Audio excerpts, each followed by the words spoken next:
Assalamualaikum dan salam sejahtera. Okey, hari ini kita akan mempelajari tema yang kedua, iaitu tema 2, bersih selalu, sihat sentiasa. Okey, tajuk harum memikat hati. Okey, baik ya murid-murid, sebelum kita pergi dengan lebih terperinci lagi, sebelum itu cikgu ingin menerangkan standard kurikulum dan juga standard pembelajaran kita pada hari ini. Okey, kita lihat KSSM tingkatan 3, kemahiran menulis. Okey, perlu diingat, bila ada kemahiran menulis ini, kita akan ada pentaksiran bilik darjah. Okey, kita lihat terlebih dahulu standard kurikulum iaitu silibus kita pada hari ini, iaitu standard kurikulum 3.3. Apa itu 3.3? Okey, 3.3 iaitu menulis untuk melengkapkan maklumat. Menulis untuk melengkapkan maklumat dan menjawab soalan dalam pelbagai bahan. Okey, kemudian kita lihat standard pembelajaran 3.3.1.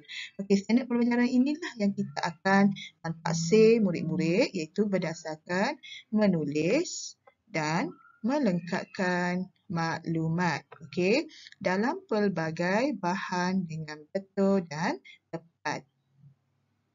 Okey ya murid-murid, kita lihat objektif pembelajaran kita pada hari ini di mana pada akhir pengajaran dan pembelajaran, murid dapat yang pertama, melengkapkan maklumat sekurang-kurangnya 3 punca masalah baun badan. Okey, melengkapkan maklumat. Jadi, berbalik kepada buku teks nanti, kita akan lihat dalam buku teks ada bahan yang telah diberikan, ada satu idea yang telah diberikan, cuma ada 3 idea yang belum lagi diberikan. Jadi di situ murid-murid perlu melengkapkan maklumat berkaitan dengan punca masalah baun badan.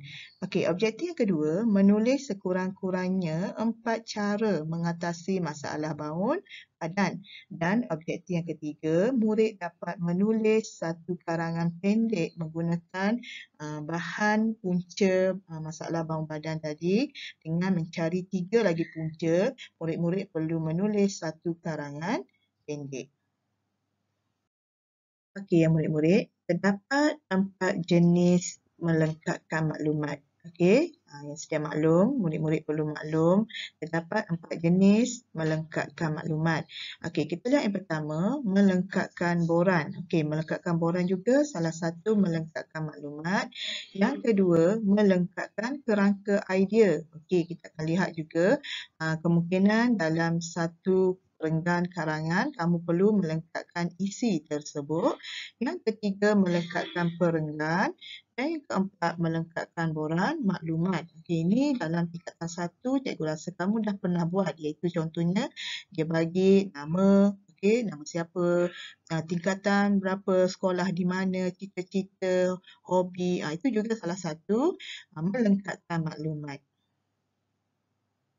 Okey ya murid-murid, bagi memudahkan murid-murid untuk melengkapkan maklumat, okey di sini cikgu sediakan beberapa kaedah ataupun formula supaya murid-murid boleh mencari idea tentang maklumat apa yang kita nak tulis. Okey, kita lihat ya, kemahiran menulis. Okey, yang pertama, mengapa? Okey, mengapa? Jadi di sini murid-murid perlu mencari sebab, punca, faktor. Okey, itu adalah mengapa. Yang kedua, berbalik kepada isu lah ya. Isu, contohnya pencemaran sungai. Mengapa pencemaran berlaku? Okey, sebab pencemaran berlaku. Jadi di situ kita dah ada idea. Okey, yang kedua, kita lihat bagaimana. Okey, bagaimana lebih kepada cara, usaha, langkah, peranan. Okey, contohnya cikgu bagi tadi contoh pencemaran sungai. Okey, langkah mengatasi pencemaran sungai. Jadi di situ kita nampak kita nak cara ataupun langkah ataupun usaha. Okey, yang ketiga kesan. Okey, kesan ni maksudnya kesan daripada pencemaran sungai tu apa kesan yang berlaku. Okey, jadi kita boleh lihat beberapa aspek untuk melengkapkan maklumat. Okey, bila? Ini adalah tambahan saja. Okey, bila? Okey, adalah tambahan untuk melengkapkan maklumat. Okey, murid-murid, di sini cikgu sediakan contoh untuk murid-murid lebih nampak bagaimana kita nak melengkapkan sesuatu maklumat. Okey, kalau kita lihat di sini, tema ataupun isu yang diberikan berkaitan dengan pengangkutan dan perhubungan. Okey, berujuk kepada formula ataupun kaedah yang cikgu berikan tadi, kamu lihat di sini huraian mengapa. Mengapa tadi merujuk kepada sebab ataupun punca ataupun faktor.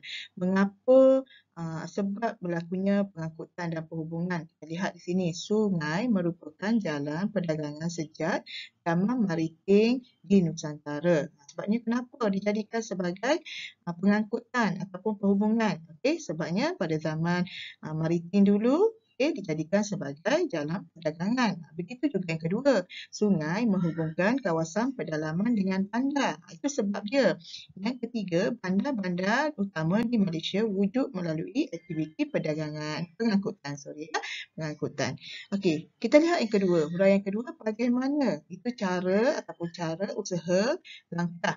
Okey, mengangkut barang dagangan, hasil akuatik, ikan, sungai, udang. Hasil hutan melalui hasil hutan, rotan, buluh dan kayu balak melalui menjadi pengangkutan utama untuk guru-guru yang berkhidmat di kawasan pedalaman. Okey, kita merujuk kepada isu yang kita nak terangkan.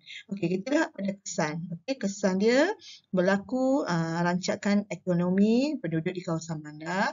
Okey, memastikan kawasan pedalaman turut mendapat nikmat pembangunan, merapatkan jurang sosioekonomi. Ini adalah kesan akibat daripada pengangkutan dan perhubungan tadi, apa kesan dia. Jadi, murid-murid dapat menghuraikan ataupun melengkapkan maklumat tersebut dengan lebih berkesan. Okey, ya murid-murid. Okey, untuk tugasan hari ini kita akan buat yang pertama melengkapkan maklumat. Okey, merujuk kepada buku teks kita, muka surat 24 dan juga 25. Okey, murid-murid diminta untuk melengkapkan maklumat berdasarkan bahan yang diberikan. Okey, kalau kita lihat tema bahan yang diberikan itu berkaitan dengan masalah badan berbaun. Okey, jadi menggunakan formula yang cikgu berikan tadi, murid-murid perlu melengkapkan maklumat. Yang pertama, mengapa, punca, sebab, faktor masalah badan berbau. Okey, jadi yang pertama ini telah diberikan dalam bahan tersebut, iaitu badan yang cepat berpeluh. Okey, puncanya disebabkan oleh badan yang cepat berpeluh. Jadi untuk melengkapkan maklumat lagi, murid-murid perlu mencari punca yang kedua, punca yang ketiga dan juga punca yang keempat. Okey, kemudian berbalik kepada bahan yang kedua, bagaimana cara mengatasi langkah usaha mengatasi masalah badan berbaun. Okey, jawapan yang diberikan itu ada dua, iaitu pertama, mandi dengan kerapnya menggunakan sabun antiseptik, gunakan deodoran. Okey, lagi empat jawapan ini murid-murid perlu mencari maklumat tersebut. Baik ya, ini contoh yang cikgu berikan, iaitu tema 1, masalah badan berbaun.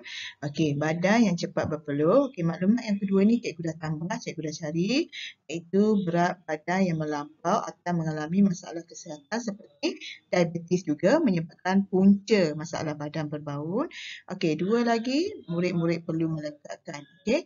Okey, yang kedua, mandi dengan kerapnya menggunakan sabun antiseptik, gunakan deodoran. Okey, tugasan kamu pada hari ini itu melengkapkan maklumat dengan mencari maklumat tersebut. Okey, sama ada boleh menggunakan laman sesawan dan sebagainya. Baik ya murid-murid, okey, setelah selesai murid-murid mencari maklumat tersebut, okey, murid-murid perlu menulis, iaitu menulis karangan pendek. Okey, arahannya. Lihat rajah di bawah dengan teliti, maksudnya yang kosong tu maklumat yang perlu murid-murid isikan. Huraikan pendapat anda tentang punca masalah baun badan, panjangnya huraian anda antara 50 hingga 80 patah perkataan. Okey, ini yang pertama yang telah diberikan dalam buku teks kamu. Okey, maklumat yang kedua yang dikosongkan ini murid-murid perlu menulis, melengkapkan. Yang ketiga dan yang keempat. Okey, dengan menggunakan rajah ini, murid-murid perlu menulis satu karangan pendek yang panjangnya antara 50 hingga 80 patah perkataan.